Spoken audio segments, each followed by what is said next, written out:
Good morning, everyone. My name is Grace, and today I'll be presenting my doctoral journey, which focuses on improving school reintegration for children with acquired brain injury, or ABI in short.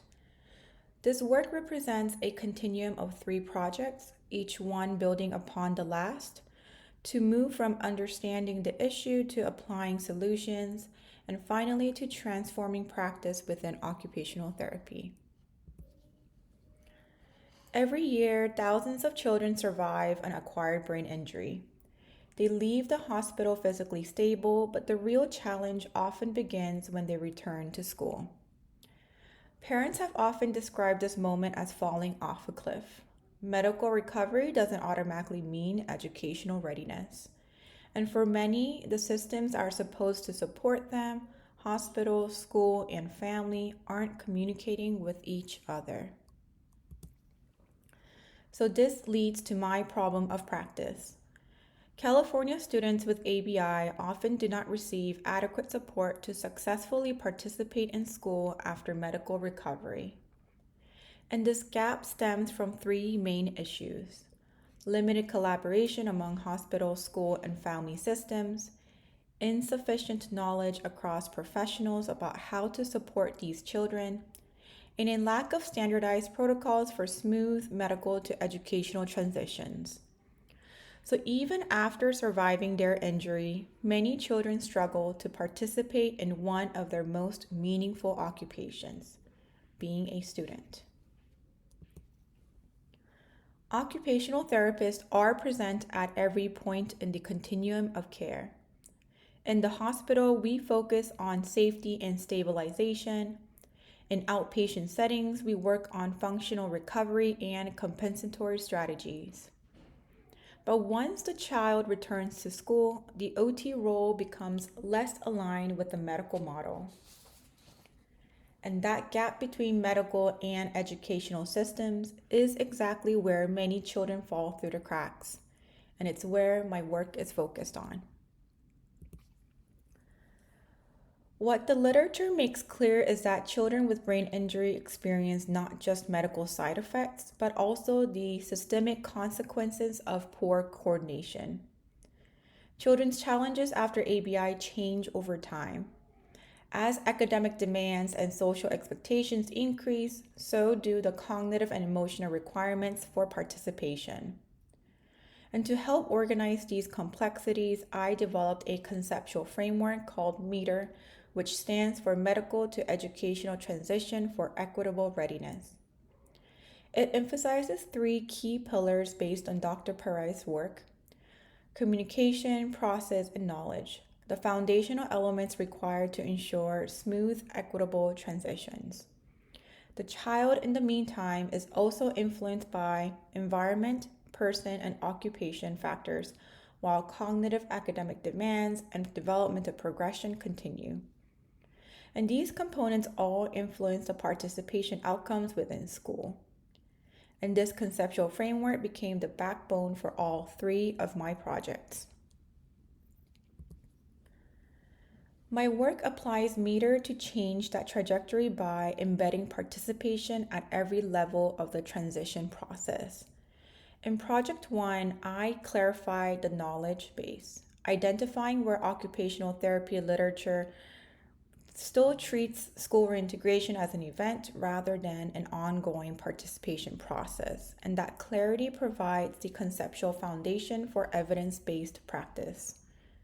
In Project 2, I created an online parent advocacy course, a communication tool that empowers caregivers to request participation-based supports like structured breaks, reduced cognitive load, and social inclusion strategies.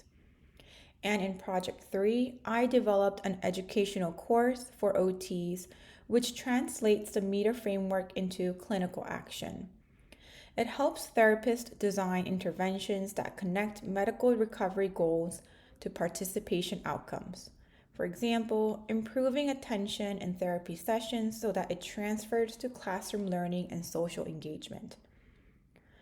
Across these three projects, the shared goal is to move from just returning to school to thriving in school, ensuring that participation, not just attendance, becomes the true measure of, of recovery. In Project 1, I examined how occupational therapists define and engage with school reintegration for children with acquired brain injury. I found that OTs understand that community reintegration is vital, but the actual process of returning to school and understanding what students experience during that process is not well established. Many OTs also lack the billing codes, platforms, or standardized frameworks to provide these services. In short, we know that it actually matters, but we just don't know how to do it. Building on those findings, I developed Project 2, an online parent advocacy course created through Google Sites. And this course empowers parents and students with practical tools and knowledge to navigate the school reintegration process. It includes modules explaining different types of brain injuries, guides to creating a transition folder, and templates for communicating with schools. One key activity helps families craft a short, strength-based child's profile so they can confidently explain their child's abilities and needs to teachers in one sheet of paper. The goal was to make evidence-based information accessible, actionable, and also family-centered. After completing the parent course, one question still remained. If families are learning to advocate, how can occupational therapists be better equipped to support them? And that led me to Project 3, which shifts the focus from the family to the profession itself, empowering OTs to take leadership in this process.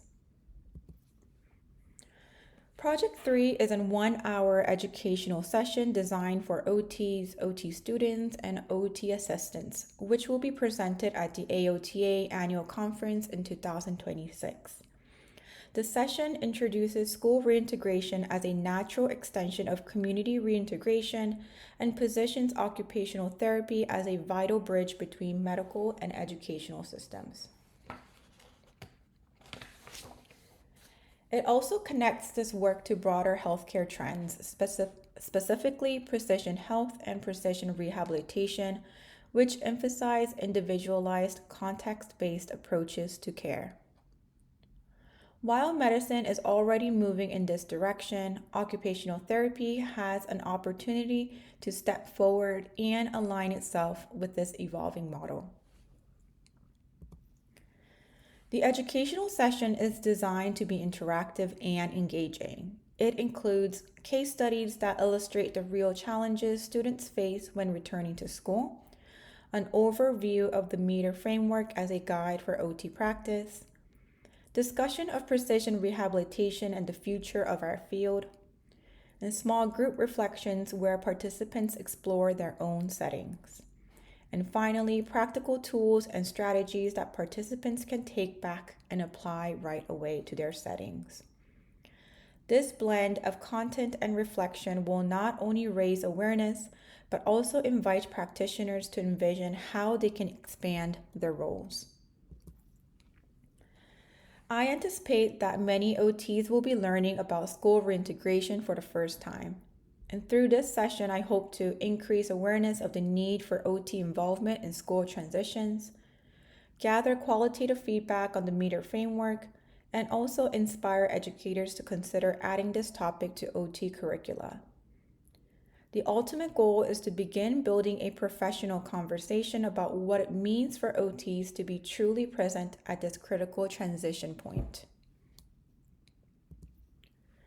Beyond raising awareness, I also plan to use this course as an opportunity for data collection. During and after the AOTA session, I hope to gather both qualitative and quantitative data from participants to assess how feasible the METER framework feels in real-world OT practice and how OTs perceive their current and potential roles in school reintegration. And this feedback will help refine the framework and determine how it can be best integrated into professional practice, continuing education, and future research. Another exciting future direction, if time permits, is to extend this work into hospital based concussion or brain injury clinics. These clinics often focus primarily on symptom management and medical stabilization, but they rarely have structured processes for school or community reentry. The literature has begun to acknowledge that rehabilitation specialists, including occupational therapists, could play an important role in supporting these transitions. However, these ideas are typically mentioned only as future directions for practice and research, and we rarely see them operationalized in real world clinical settings. And while there are concussion and brain injury clinics that already employ occupational therapists, the literature shows that our roles are often confined to symptom management without structured processes for school or community reentry. And this gap reveals an opportunity not to argue just for OT inclusion, but to clarify and strengthen our existing role. My future work could involve developing a practice based toolkit that helps OT in medical settings operationalize the METER framework, integrating educational participation goals, communication tools for schools, and workflow templates into concussion care. This toolkit would move beyond the theoretical recommendations by providing tangible, evidence informed strategies to help hospital teams understand why OT should be embedded within the clinic as a specialty provider rather than being referred out to outpatient services after discharge. To conclude, my three projects reflect a full translational arc, from identifying a gap to empowering families to transforming professional practice. And together they advance one overarching vision that occupational therapy can and should lead the way in bridging the medical and educational systems. School reintegration should not be a niche, it's an opportunity for our field to align with precision health, promote equity, and ensure that every child has the support they need to return, participate, and thrive in school. Along with the outline of the proposal defense, my supplemental materials include sample videos of Module 1A and 1B as part of the Parent Advocacy course, downloadable resource PDFs for parents in Module 2 and Module 1, and Project 3 course content outline. Thank you very much for your time. I welcome your questions and feedback.